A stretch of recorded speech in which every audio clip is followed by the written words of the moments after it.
ஜம்மு காஷ்மீரை பொறுத்தவரை காங்கிரஸ் கூட்டணி மற்றும் பாகிஸ்தானின் எண்ணங்கள் ஒன்றாக உள்ளன. எந்த சக்தியாலும் சட்டப்பிரிவு 370 அங்கு மீண்டும் கொண்டுவர முடியாது என தேர்தல் பரப்புரையில் பிரதமர் மோடி பேச்சு.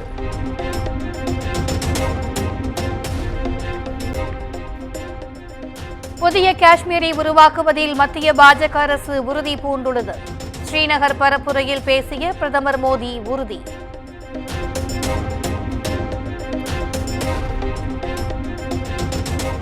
காங்கிரஸ் எம்பி ராகுல் காந்தியின் தேவதா கருத்து நக்சல் மனநிலையை காட்டுகிறது.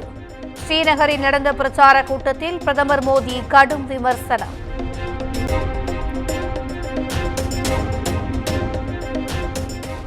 பிரதமரின் அமெரிக்க பயணத்தின் போது எந்த ஒரு தனிப்பட்ட சந்திப்புக்கு திட்டமிடப்பட இல்லை. பிரதமர் மோடியை சந்திக்க இருப்பதாக ட்ரம்ப் கூறியிருந்த நிலையில் மத்திய வெளியுறவுத்துறை அமைச்சகம் விளக்கம்.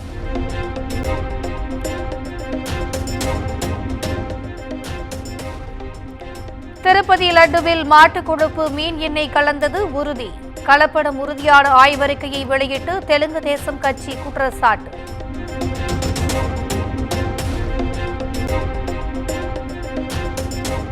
காங்கிரஸ் தலைவர் பதவி மற்றும் கட்சியில் இருந்து செல்வ பெருந்தகையை நீக்க வேண்டும். ஆம்ஸ்டாங் கொலை வழக்கில் செல்வ பெருந்தகைக்கு தொடர்பு உள்ளதாக கூறி ராகுல் காந்திக்கு பகுஜன் சமாஜ் கடிதம்.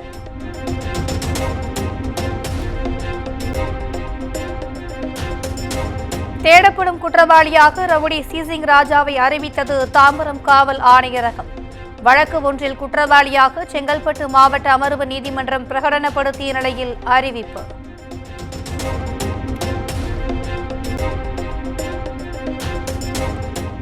பத்து நாட்களுக்குள் துணை முதலமைச்சராக அமைச்சர் உதயநிதி பதவியேற்பார். அமைச்சர் தாமோ அன்பரசன் திட்டவட்டம்.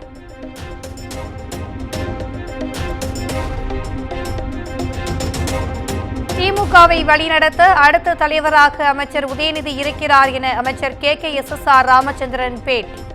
முதலமைச்சர் MK ஸ்டாலினை விட உதயநிதி அதிகமாக உழைத்துக் கொண்டிருப்பதாகவும் பேச்சு.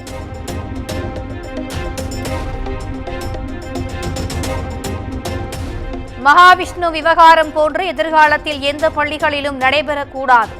பள்ளி கல்வித்துறை அதிகாரிகளுக்கு அமைச்சர் அன்பில் மகேஷ் எச்சரிக்கை.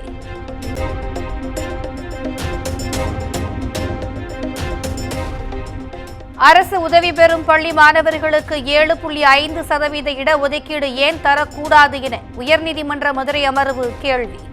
பள்ளி கல்வித்துறை செயலாளர் பதில் மனு தாக்கல் செய்யவும் உத்தரவு.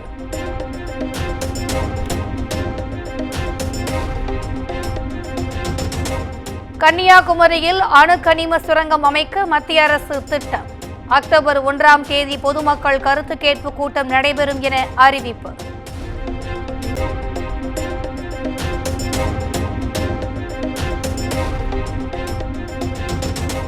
குரூப் 4 தேர்வு காலி பணியிடங்கள் அதிகரிப்பிற்கான அறிவிப்பு அடுத்த மாதம் முதல் அல்லது 2வது வாரத்தில் வெளியாகும் என தகவல்.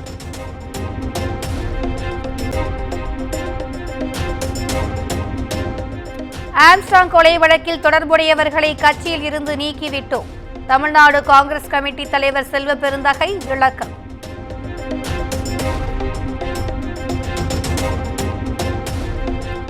சென்னையில் என்கவுண்டர் செய்யப்பட்ட ரவுடி காக்காத்தோப்பு பாலாஜியின் உடல் தகனம். சென்னை மூலக்கொத்தளத்தில் உள்ள மயானத்தில் தகனம் செய்யப்பட்டது.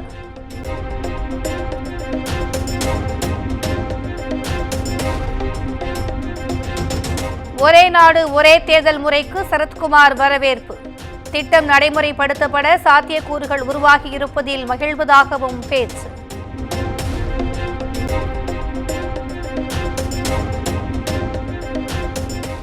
சிதம்பரம் நடராஜர் கோயிலுக்கு சொந்தமான 2000 ஏக்கர் நிலத்தை தீட்சிதர்கள் விற்றுவிட்டதாக எழுந்த குற்றச்சாட்டு. ஆவணங்களுடன் அறிக்கை தாக்கல் செய்ய அறநிலையத்துறைக்கு சென்னை உயர்நீதிமன்றம் உத்தரவு.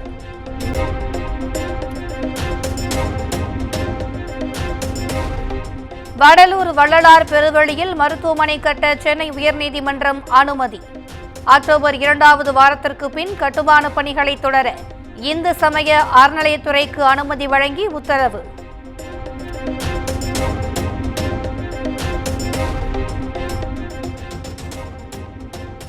கள்ளக்குறிச்சி கள்ளச்சாராய மரண வழக்கை சிபிஐக்கு மாற்றக் கோரி அதிமுக, பாமக, பாஜக தொடர்ந்த வழக்குகள். விசாரணை நிறைவடைந்த நிலையில் தீர்ப்பை தேதி குறிப்பிடாமல் ஒத்திவைத்தது சென்னை உயர்நீதிமன்றம்.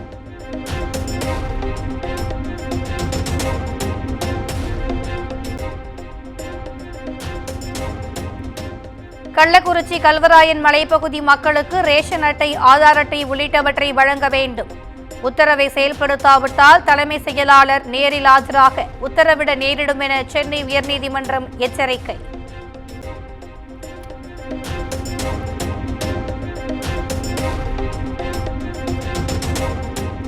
நிதி நிறுவன மோசடி வழக்கில் கைது செய்யப்பட்ட தேவநாதனுக்கு 4 நாட்கள் போலீஸ் காவல். பொருளாதார குற்றப்பிரிவு போலீசாருக்கு அனுமதி வழங்கி சென்னை சிறப்பு நீதிமன்றம் உத்தரவு.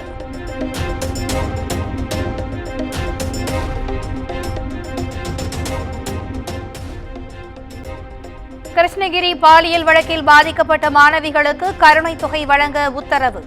கருணை தொகையை சம்பந்தப்பட்ட தனியார் பள்ளியிடமே வசூலிக்க அனுமதி வழங்கி ஆணை.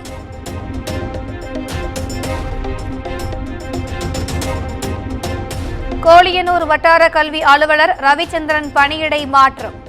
பள்ளியில் போலி மாணவர் எண்ணிக்கையை கண்காணிக்க தவறியதால் நடவடிக்கை.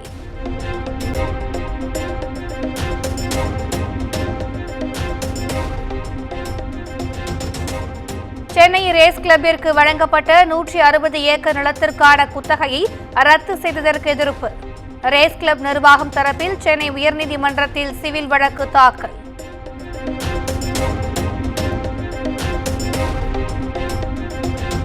தென்காசி மாவட்டம் ஆழ்வார்குறிச்சி அருகே கடன் தொல்லையால் 3 குழந்தைகளுக்கு விஷம் கொடுத்துவிட்டு தாய் தற்கொலை முயற்சி. சிறுவன் ஒருவன் உயிரிழந்த நிலையில் போலீசார் விசாரணை.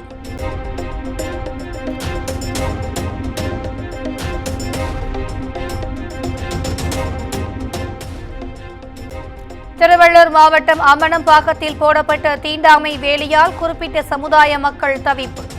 சாதி பெயரை கூறி மாற்று சமூகத்தினர் தாக்குதல் நடத்துவதாகவும் பாதிக்கப்பட்ட மக்கள் வேதனை.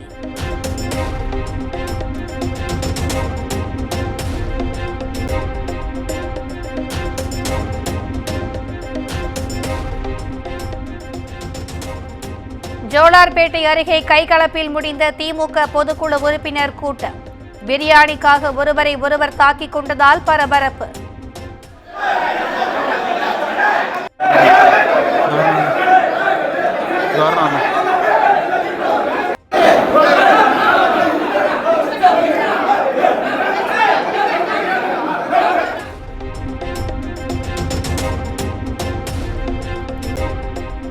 சாத்தூர் அருகே பட்டாசு ஆலை வெடி விபத்தில் தொழிலாளி ஒருவர் உயிரிழந்த சம்பவம். பட்டாசு ஆலையின் போர்மேன் கபில்ராஜை கைது செய்து போலீசார் தீவிர விசாரணை.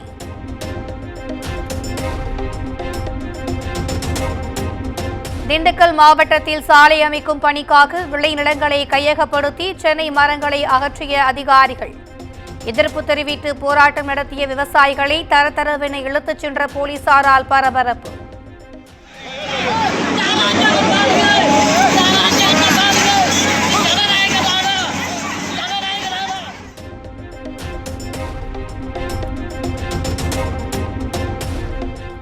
மானாமதுரை அருகே இளம்பெண்ணை கூட்டு பாலியல் வன்கொடுமை செய்த விவகாரம்.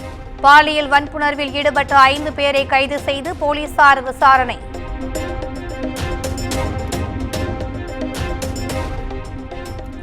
மதுரையில் சாலையில் பழுதாகி நின்ற அரசு பேருந்தை பயணிகளை தள்ளிச் சென்ற அவலம்.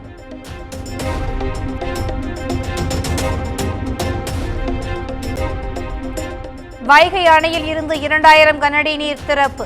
கரையோர மக்கள் பாதுகாப்பாக இருக்க பொதுப்பணித்துறை அறிவுறுத்தல்.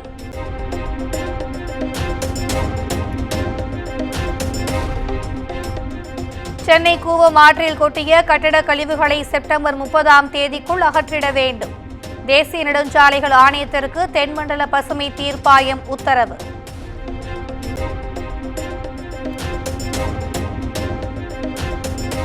பாரா ஒலிம்பிக்கில் வெண்கலப் பதக்கம் வென்ற மாரியப்பன் தங்கவேலுவுக்கு சொந்த ஊரில் உற்சாக வரவேற்பு. திறந்தவெளி வாகனத்தில் சென்ற மாரியப்பனுக்கு ஊர் மக்கள் கையசைத்து வாழ்த்து.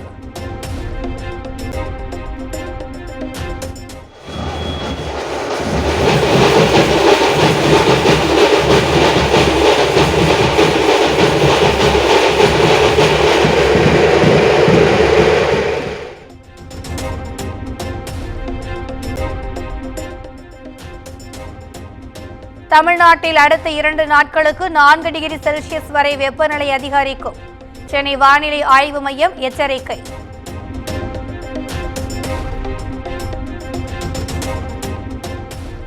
தமிழ்நாட்டில் 7 இடங்களில் சதமடித்த வெயில். அதிகபட்சமாக மதுரை விமான நிலையத்தில் 103 ஃபாரன்ஹீட் வெப்பநிலை பதிவு.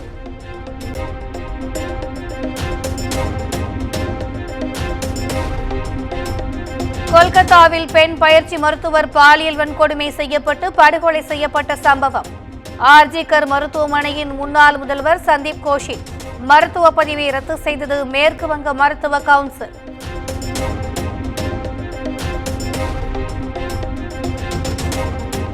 அமெரிக்காவில் தாமதமான கருக்கலைப்பு சிகிச்சையால் பெண் ஒருவர் உயிரிழந்த விவகாரம். டொனால்டு டிரம்பின் தவறான கொள்கையின் விளைவுகளை இந்த சம்பவம் காட்டுவதாக கமலா ஹாரிஸ் குற்றச்சாட்டு.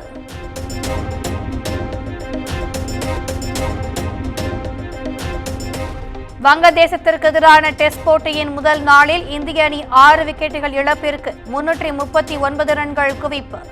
தமிழக வீரர் அஸ்வின் சதமடித்து அசத்தல்.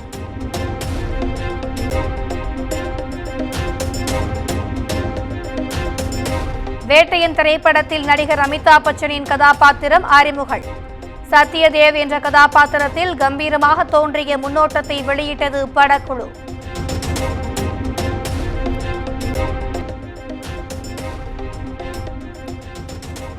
தனுஷ் இயக்கி நடிக்கும் 52வது படத்திற்கு இட்லி கடை என பெயர் சூட்ட படத்தின் ஃபர்ஸ்ட் லுக் போஸ்டர் வெளியானது.